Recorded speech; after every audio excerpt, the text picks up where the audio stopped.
You ever had to sit or stand in front of an audience? Probably up there with the most intimidating things you ever have to do to begin with. We stand there and there's all sorts of things going through our heads. We're all concerned about what they're thinking.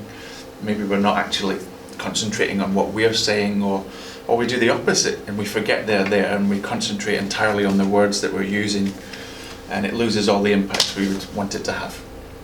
As we've discussed before, all we want is to be stood up there and be like Betty talking to us in the street, just natural, conversational.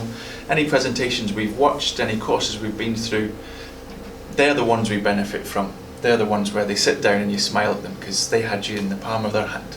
And all they've done is just gone up there and been natural, been themselves. But what they will have also done is employed techniques to make sure that the main points stand out.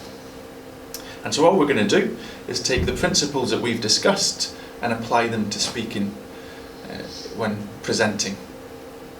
So, what were those principles? There you go. The first one, we've hit it over and over again, and it is the key point to take away from this whole course, is always identify your objective before you start speaking, before you start listening, and before you start preparing for a presentation.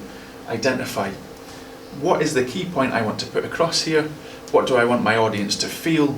What do I want them to go away and do? And then every other decision as part of the decision-making process for a presentation keeps coming back to that question.